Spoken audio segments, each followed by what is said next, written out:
Hello everyone and welcome to the latest edition of the FRSA podcast.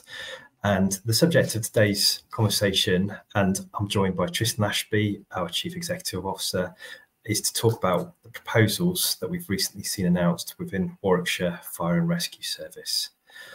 So I'm going to go straight to you, Tristan, and ask the question, what's going on? It's a pertinent, important question, Ben, and welcome again to another podcast, and thanks for being involved in this. What is going on in Warwickshire? Well, I can give you the information that I know, but ultimately, the senior leadership team in Warwickshire have come up with a set of proposals that are unique as far as we're concerned, that pose lots and lots of questions, which I'm sure you will touch on over the course of this podcast. So there's going to be lots of questions you're going to ask that I'm not going to be able to answer because there's lots of holes in the proposal. We've tried to follow up with the service and get those holes filled, have those questions asked, and have those answers available to our members. At the moment, we're struggling. But ultimately, Warwickshire Fire and Rescue Service have come up with a set of proposals on the back of a claim that the on-call duty system is not fit for purpose, is at such a low level in terms of availability that they need to come up with an alternative solution. That's the high level reason as to why they've made a set of proposals that they have. And I'm sure we'll discuss in more detail of what we know, what those alternative proposals are. I think it's important to capture at this moment in time that whilst the FRSA is orientating towards the on-call, and that's where we originated from, with that said, we have a growing number of whole-time membership, which is fantastic, and also Green Book membership. It's important to note that at the end of the day, if this was about massive improvement in service to the public, which is ultimately what we're all coming to work to do, then we'd get that, wouldn't we? We are open-minded enough to say, at the end of the day, our job is to serve the public. And we're open to that conversation, aren't we?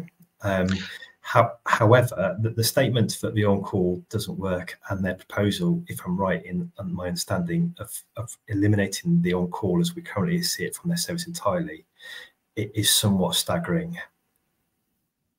given that we see plenty of on-call fire cover across the UK working well, and in many places working extremely well and extremely cost effectively. What were your thoughts beyond that? No, I absolutely support what you've said. We are a modern, open-minded organisation, member-led, and we are not naive enough to know or to claim that there's not a problem in a number of services, including Warwickshire, in terms of recruitment and retention of their on-call staff. One thing I think we would all agree on is the status quo is not an option, and that something needs to happen. So we are signed up to that.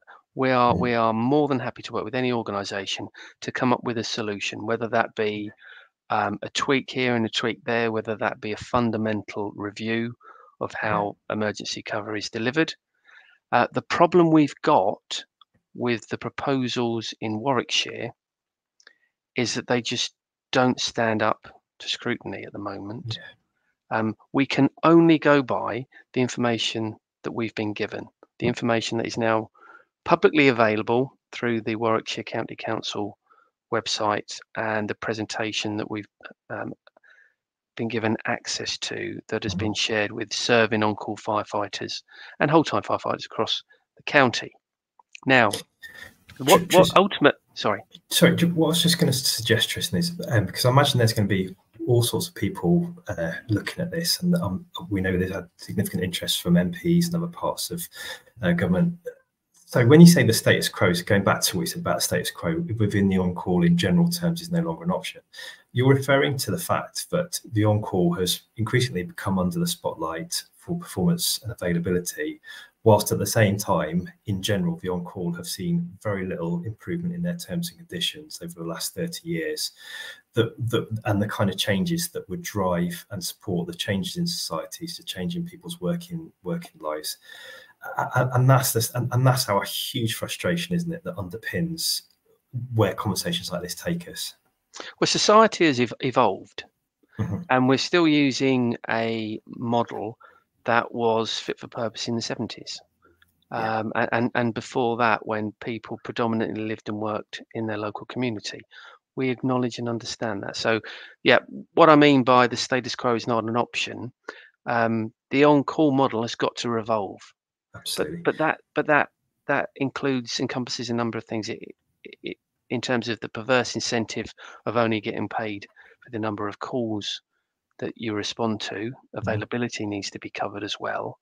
The fact that people work more dynamically now than they ever have done before, and that we need to make sure that we are exploring, we are marketing the role, we are looking at people who wouldn't normally see the fire service as a career option, to make them aware and make that attractive to those people. So the status quo that I'm referring to is that we can't live in the past and think that what worked decades ago is going to work today. It's not. But fundamentally, sorry to keep on, fundamentally, and I strongly believe this, the main piece of evolution that needs to take place is the management of on-call units. And I don't necessarily mean the watch manager on the stations.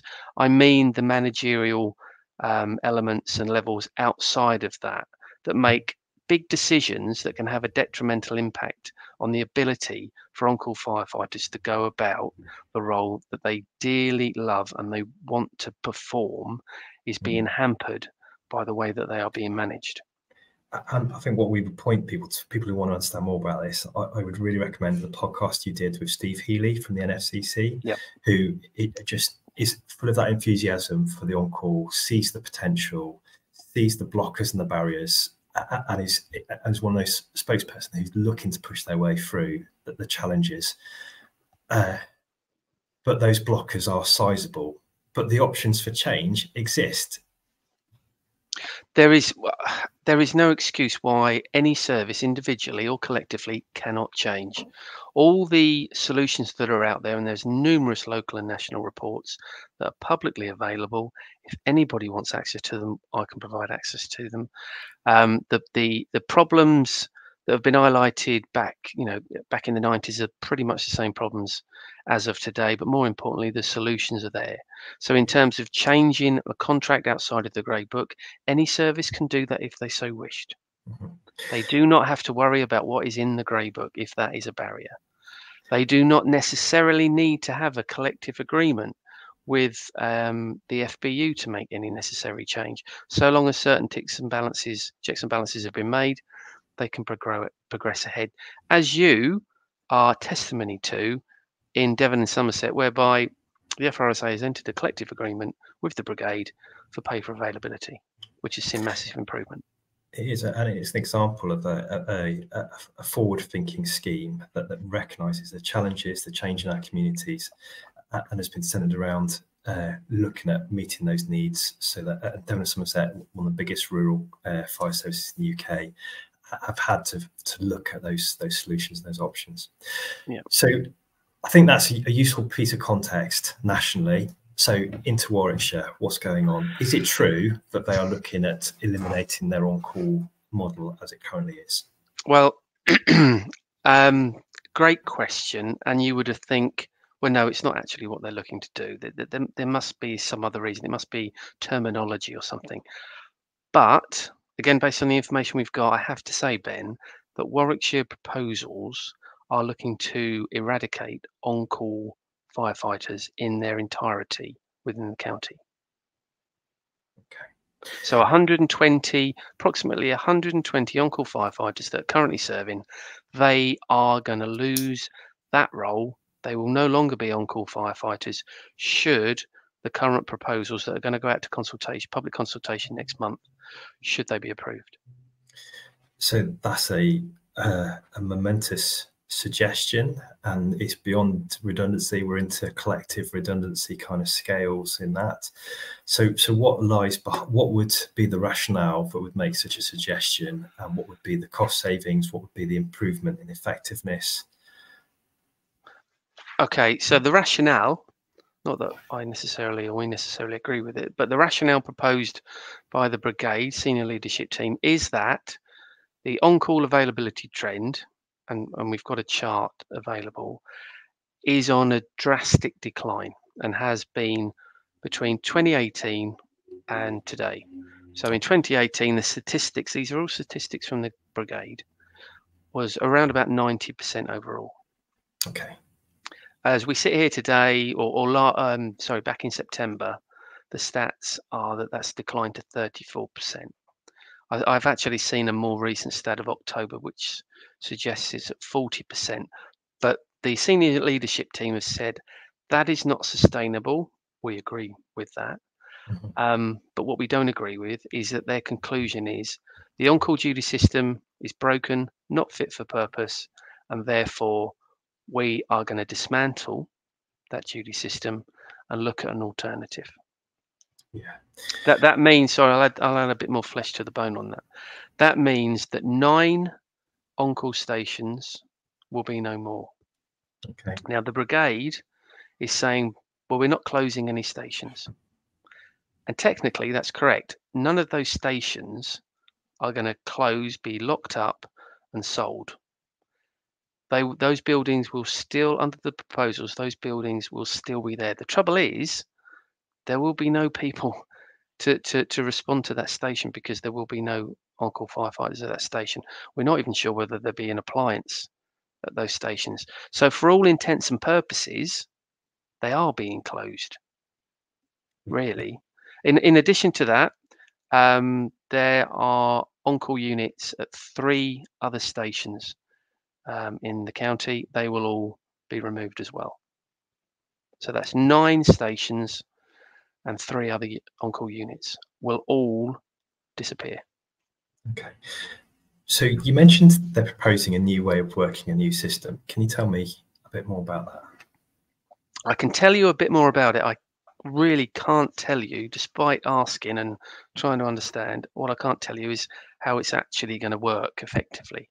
So the brigade have done some analysis and they believe they need 12 appliances available during peak periods. Their definition of a peak period is between 8 in the morning and 10 at night. Outside of those hours, they can run with 8 appliances being available. They believe that those 12 and those 8 appliances can be solely whole time. For other times when there might be what I call spate conditions, when you need up to 20 appliances, their data analysis has said that happens on approximately 4 occasions every 5 years. So the data says that on average, 4 occasions in 5 years, they will need more than 12 up to 20 appliances.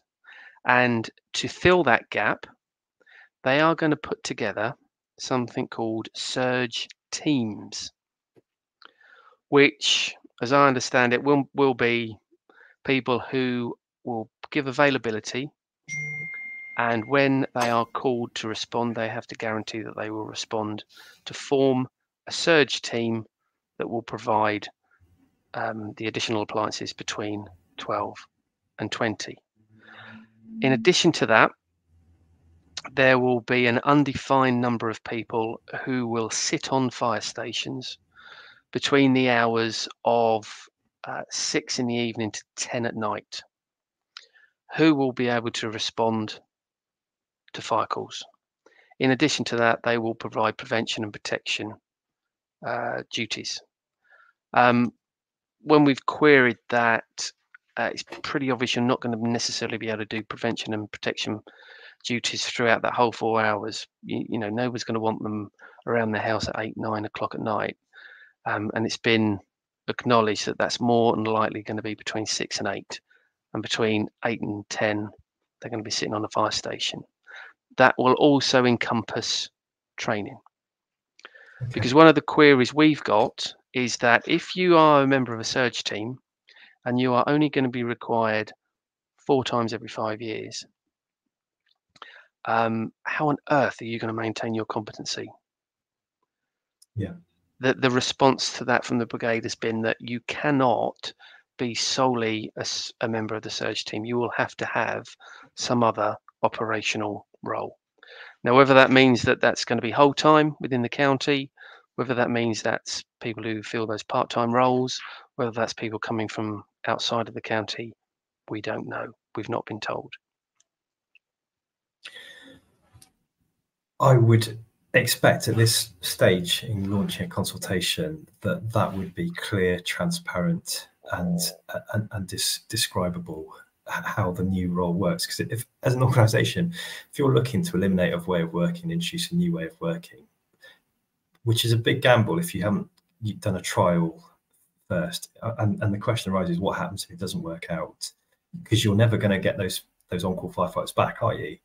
You are absolutely certain. And this is a point we've made to the cabinet members. We wrote to all cabinet members prior to their meeting where they were going to decide whether this proposal goes out to public consultation. And that's one of the points, is that when they're gone, they're gone. You are not going to get these on-call firefighters coming back, and you will struggle to recruit from scratch on-call units. Yeah. So this is not us being over dramatic.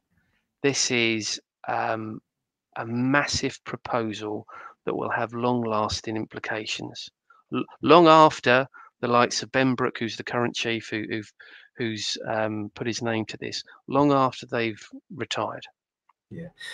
So just I want to pick up on the point you made that in order to apply to be a member of a surge team, you would have to have operational competency from somewhere else. And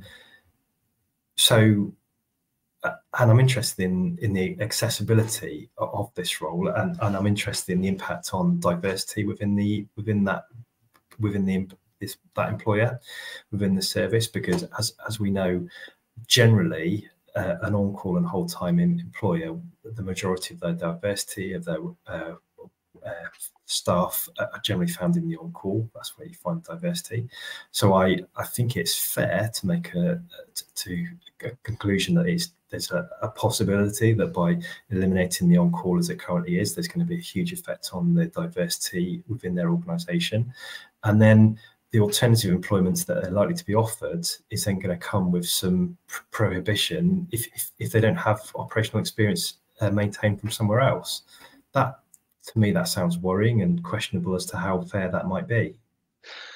Well, I think, again, you raise a really, really good point on this. We've got the what is deemed to be the equality impact assessment. It doesn't cover this. It doesn't cover a number of points that we would have expected it to. Because you're right, if you are going to recruit to these surge teams from within, we already know that we've got a diversity issue in the current establishments, not just in Warwickshire, but across the country. Cool. So if you're going to recruit from within, that diversity is not going to be improved. No. If you are going to recruit from outside of the county, and you need to have an operational background and maintain your competency, again, you are not going to improve diversity. Yeah. So there's a massive flaw in this proposal just on the diversity aspect alone. Yeah, and they have, as I felt it, made clearly that those that are on call are going to be impacted will have that alternative employment option. But then, by what you're saying, that option is potentially not then available to them. So our understanding, again, that the detail's just not out there. Our understanding is that the brigade thinks and expects the 120 on-call firefighters to fit into their new model of being a member of the surge team and to undertake these part-time contracts where they're 4 hours. We're assuming Monday to Friday. It could be 7 days a week. We're not 100% sure, because the detail isn't out there. We don't know whether the expectation would be that they provide 1 day a week, 2, 3, 4. But we have, that detail's not out there. And having done a straw poll with members currently, we haven't come across anybody who's currently serving as on call in Warwickshire who thinks that this would be a viable job for them. Right. Because we know how the on call works. You know, being available to respond from your primary employment to an emergency is very different to actually sitting on a station for 4 hours a day. Yeah. Particularly during an evening when you want to spend time, valuable time, with your family. Absolutely. It's completely unfamily friendly. Uh-huh. And I think the point you eloquently highlighted about this probably being less attractive to parents and mothers is going to be heightened, Yes. which is surely the opposite of what any such proposal should seek to do. Yeah. And as a on-call firefighter myself, I know that doing a day's work, then doing a drill night, 2-3 hours of hard training work makes it a long day, a tiring day. How anybody could do that 5 to 7 days a week, I find incredibly questionable. It just wouldn't be feasible, would it? And there'd be impacts from the Working Time Directive in reality and health and safety. I'd say, has any information been given about that? Unfortunately not, and this is the problem. And you and I, outside of this pod, have grappled with this in that we've got a proposal, a monumental proposal that 26 years I've never seen anything like this, where a service that relies so heavily as it does on call is looking to remove the on call in its entirety. We've had other areas such as West Midlands, funnily enough, which is where Ben Brook, the current chief, comes from, that doesn't now have any on call, but used to, a station here or a station there. We've experienced that, but not on this level. This is something else. So when you make such a proposal, you make such a proposal on the basis of a number of things. One, that you've identified a problem, and there is a problem. We get that. Two, you identify a solution that is going to improve the problem. Not convinced that that's actually going to happen on this because of the lack of detail, but also that you need to be really, really confident that your proposal is going to stand up to scrutiny.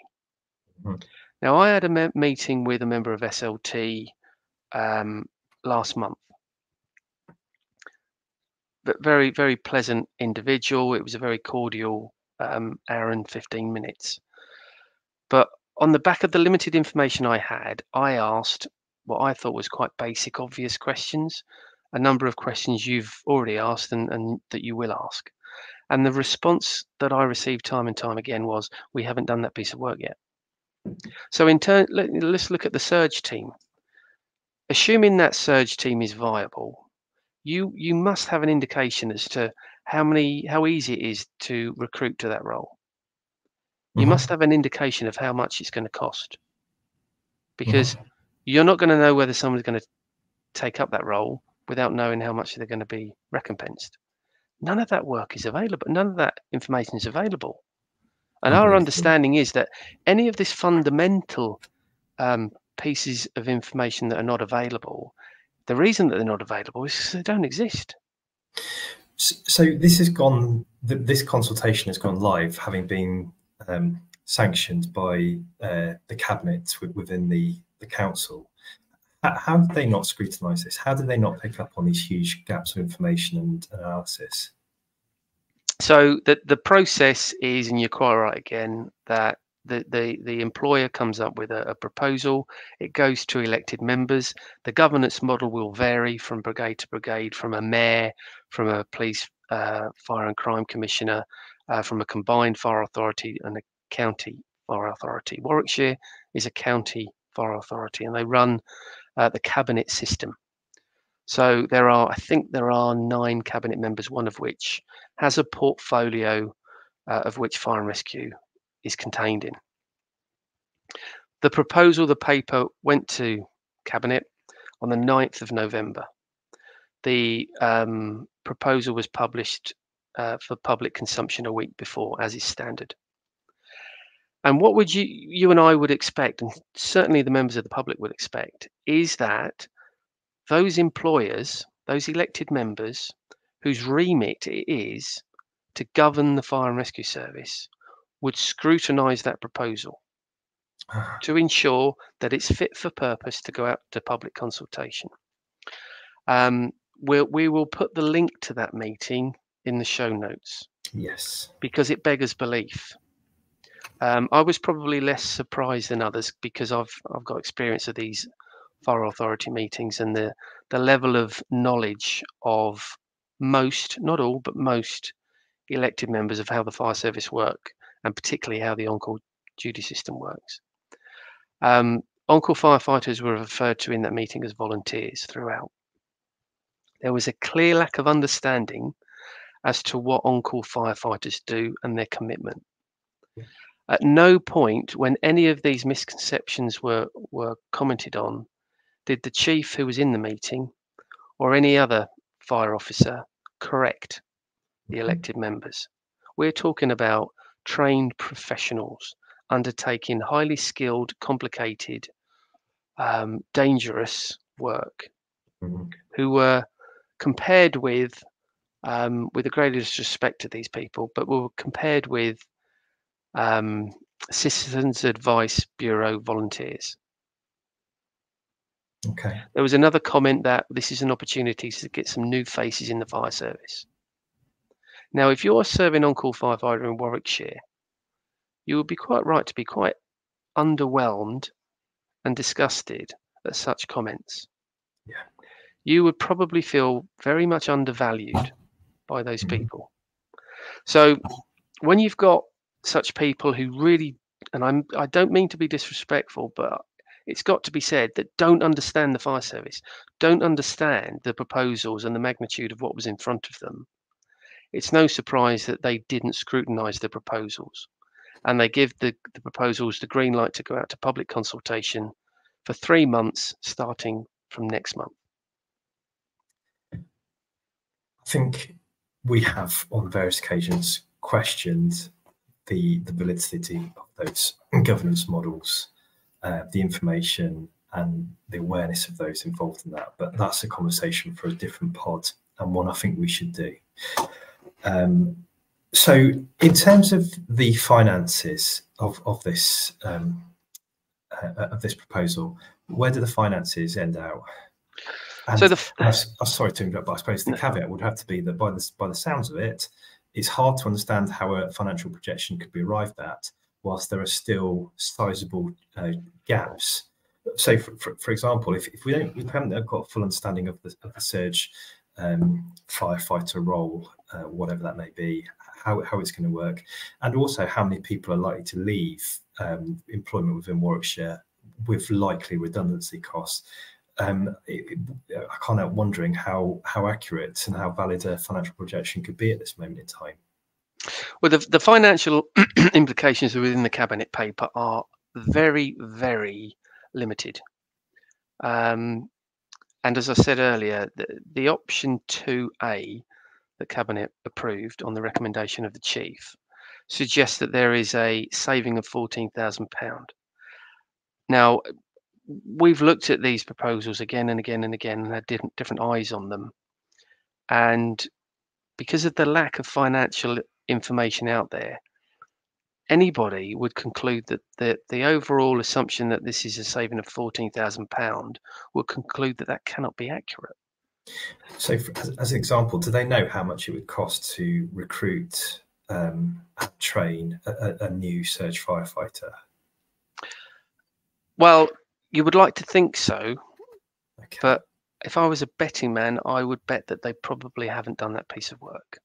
And if you haven't done, that's one element that you rightly identify. If you haven't done things like that, you can't possibly predict an overall cost saving of this proposal. It's impossible. But something we haven't touched on that I'm sure you would have anyway. But I think it's important to do that now.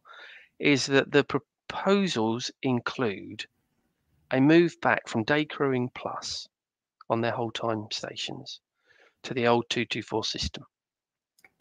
Now, the reason why services up and down the country, or a number of services up and down the country, moved from the old 224 system to Daycare Plus was because it saved. Again, it's not contained within the paper, but looking at other brigades, you're talking around about 350 to 450,000 pound per station per year.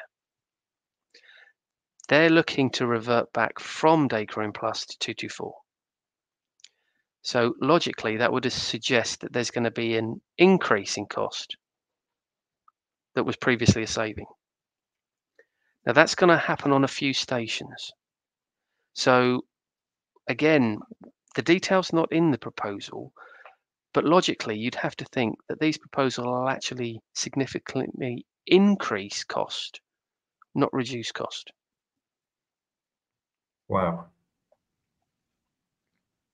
Wow. But that doesn't, we haven't seen what's going to go out to the public yet, although one would assume it's going to be very, very similar to what went to Cabinet, because why wouldn't it? And none of that detail's in there.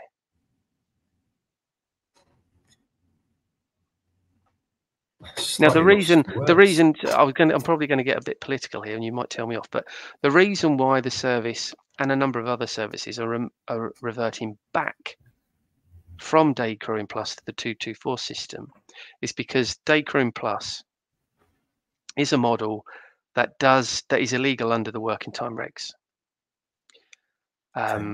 because of working hours, rest breaks, etc., unless there is a collective agreement with a recognised union within the workplace. And previously, the FBU were agreeable to undertake those collective agreements. Daycare Plus came into being and everything was fine. For reasons best known to the FBU, they've decided to withdraw from those collective agreements, therefore making them illegal, which is why services that had them in operation are now having to revert back to a different model that does fit under the working time regs. So if that being the situation in Warwickshire, we understand the need, if they need to move from Daycare Plus back to a different model, we would argue that they could actually enter an agreement with us to cover that. But that aside, the point being is those financial figures and that detail is not in the proposal to Cabinet. Why?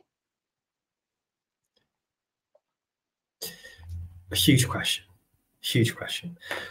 So looking at the response to the public, which ultimately is what this is all about and what we have to have front and centre, what are they projected likely improvements to appliance arrival times, response times, ERS standards? What's been identified there?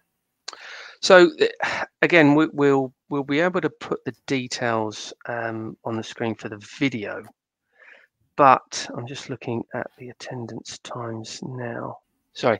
So in answer to the question, what impact will this have on response times? Now, I think there is an argument as to the credibility and value of response times. That's a separate argument.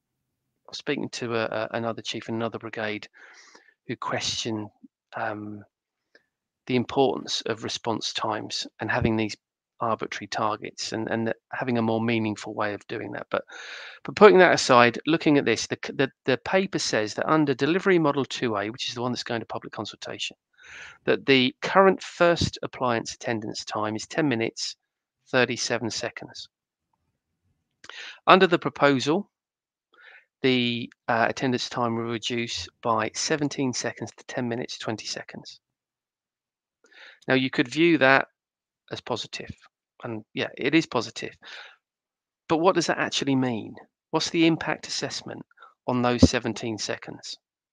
What is, what difference will that ultimately make? The detail's not out there. It's just a stat that you can say, well, we're going to get to an incident quicker, 75% of the time. In terms of the second appliance, which is interesting, the current attendance time is 14 minutes, 16 seconds. That will increase, not decrease, to 14 minutes, 28 seconds under proposal 2A. So, if again, the argument about attendance times is separate. But if there were significant improvements in those attendance times, it would be willing to take note. You'd sit up and you'd take note of that, and you can have a further discussion. But you're talking about 17 seconds improvement on the first appliance. You're actually talking about 12 seconds slower on the second appliance. But that's then coupled with a far lesser set of resilience behind those now whole-time appliances, because the loss of and this is something that what I've learned in my experience is that you can grab the data that makes your argument, can't you? And in general, the resilience argument is often discounted from these conversations. So, imagine you've got a 4-pump house fire going on. I'm suggesting within the new model, so that there's just whole-time appliances, no on-call cover, just surge teams, whoever they are and whatever they're doing. You have a house fire, then you have another incident, and there is a geographical depletion, isn't there? Obviously, there's standby moves, but what and this again goes back to the details about the surge teams, is when would surge teams be stood up? How much time do they need? And what's the gap between those two events? Which traditionally on-call cover is extremely good at picking up those gaps and that slack, moving around, creating standby moves, so that you have that second tier of resilience for attendance times. But in my experience, that is never modelled in to those ERS. They're based on standard operating models, and don't look at those inconsistencies when suddenly you do have 2 house fires that take place at the same time. Yeah, there are so many variables that, and this probably goes back to why the other chief said what he said to me. There are so many variables that make the attendance time targets and data sort of irrelevant, because they end up being meaningless. Yeah. When you're Joe Blogs and you need a fire engine, you need a fire engine. You don't care whether they're on call whole time, whether they've come from the local station or a station further afield. You just want an appliance to turn up. Yeah. You're not interested in what happens in the background. So again, going back to the validity of the proposals, even the response times, the detail behind the response times that are currently presented, don't really give it any legs. Yeah. And a question that's going through my mind is, what about the additional special vehicles, like the aerial platforms, the water carriers, the incident command vehicles, often crewed by on-call or have on-call resilience attached to them? I'm presuming now that they would be crewed by the whole-time staff, which would potentially take their appliances off the run for them to do that. So you've got a developing escalating incident in Warwickshire, where it starts off with 2-pump attendance, goes to 4, go to 6, requesting specials. At what point does the surge team get called in, stood up, and what duration of time would they be looking at? And this is where there's a void, because these really fundamental questions that you're highlighting have not been answered. We have got, you can only assume that the specials will be crewed by whole time, because that's all that Warwickshire are ultimately going to have, other than when surge teams are called 4 times every 5 years. And there is an implication about that. You're quite right, but it's not covered in the proposal. That level of detail that should be undertaken, those pieces of work, that due diligence, has not been undertaken. And if there was an impact on Warwickshire and the service provider there, that impact would undoubtedly then travel across to the bordering services, because services work together, mutual agreements to provide resilience to each other. Yeah, and not only that, but while you're talking about neighbouring and other brigades,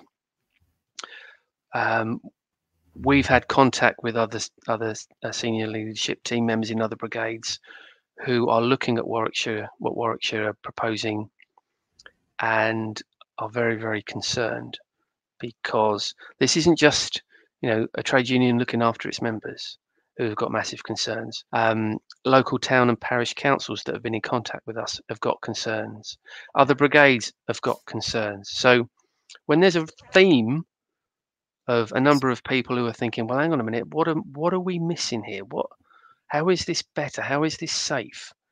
And there's a large amount of people and stakeholders on one side who just can't understand what's being proposed.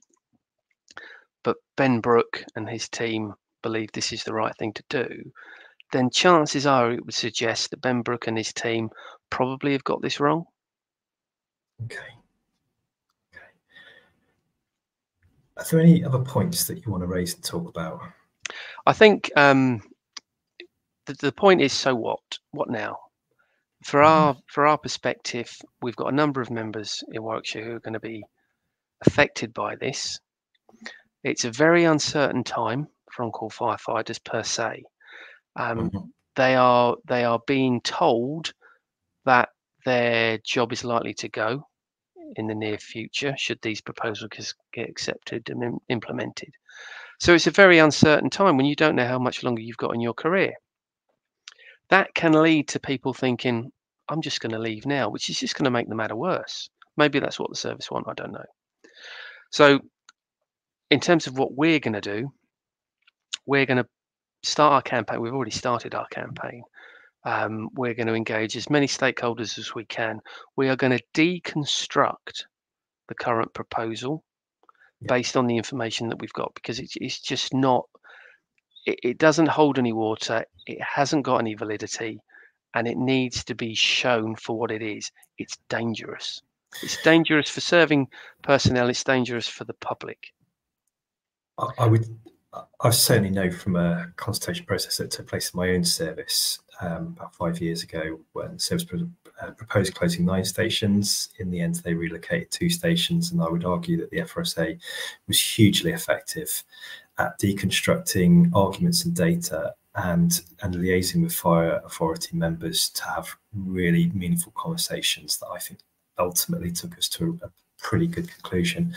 But I saw someone from one of the proposed stations a few weeks ago, and he said to me that the impact with them is lasting, that there's a breakdown of trust, and that ultimately the on-call relies hugely on goodwill and people's imperative to serve their communities. And I think statements and signals that are sent out, like what we're seeing in Warwickshire, will undoubtedly have a lasting impact on. And if your on-call is struggling or on a downward decline now, I do not see how they would be able to come back from this, if I'm perfectly honest. And I think that's very worrying. And I would have liked to have seen that addressed, risk assessed, impact assessments at how are we going to take our staff along this journey to a successful conclusion. And currently we haven't seen anything, and I know that I've challenged that in other services to say that if you look through your documentation, you will see references made to impact assessments with change. Change processes generally expect to see impact assessments on the people that you want to take with you, because you're either going to take them with you or you're going to lose them in terms of their buy-in and their trust. And my expectation is that the trust will be lost. I think you're picking that up already with the conversations you're having on the ground. Without doubt, you know, the trust and the relationship between those on the ground and senior leadership team has been damaged. The trust between boots on the ground and the elected members has been damaged. Is that insurmountable? We'd like to think not, but it didn't need to be like this. It didn't, because it appears to me really, really obvious that the right thing to do, thinking about values, cultures and behaviours, which we know has been a huge subject for us, is if you're looking to make over 100 people potentially redundant, but there is a redeployment option, you would think that you would scope out, describe, sell, encourage people to look at that option as something that's going to work for them. And yet they can't describe that option. And that, to me, I find I'm speechless.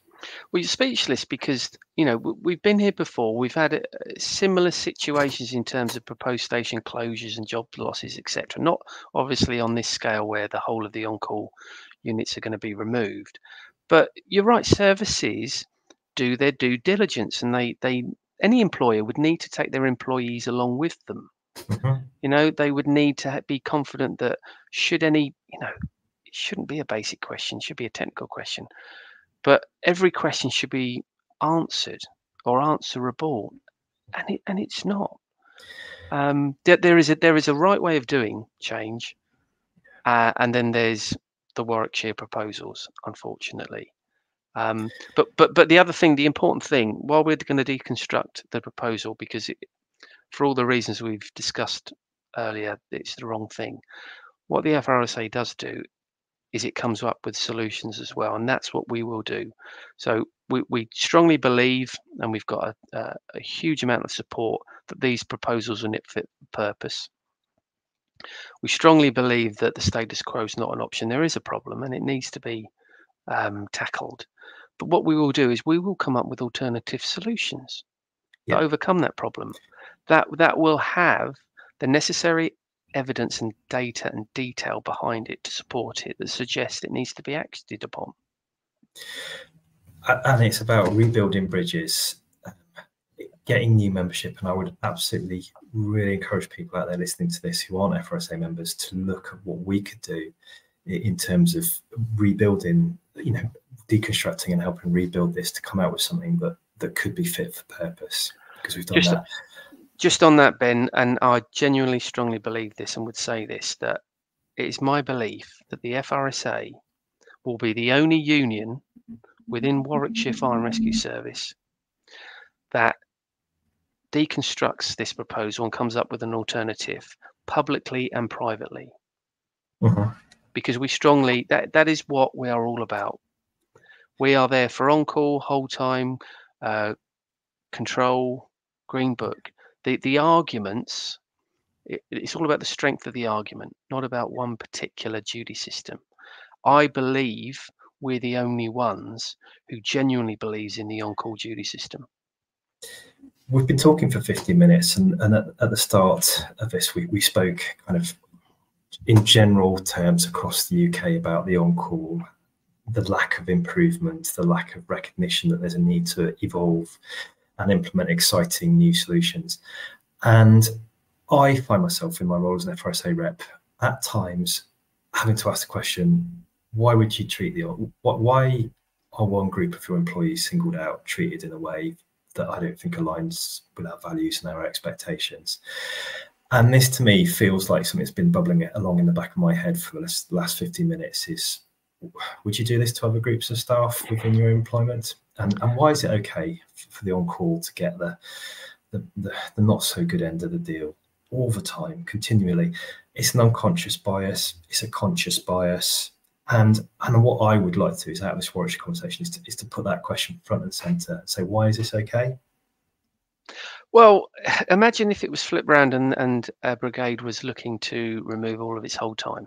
Can you imagine that another union would just sit back and let it go out to public consultation?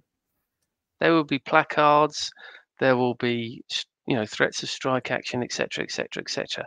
But it's on call, so it's not as important, really. Is that the environment we're working in? It's are they just a well-meaning bunch of people that we And ultimately, there's legislation that looks at how part-time workers are treated. They are part-time workers. They have rights. They have huge potential rights. And I think that's where this conversation needs to go, doesn't it? Yeah, absolutely. We will do everything, as we've done before. We will do everything in our power to support our members in Warwickshire to ensure that these ridiculous proposals don't come to fruition, and that they receive the necessary support to improve recruitment and retention in the county. It's been an interesting 52 minutes. It's been a worrying 52 minutes. It hasn't been particularly uplifting 52 minutes, but thank you for your time today, Tristan. And once again, I'll put out that call for people who are interested in joining the FRSA. Please, please, please make contact with us. Join us. Thank you. Thanks, Ben. Thanks for your time. Really good to see you again, and look forward to seeing you again soon. Fantastic.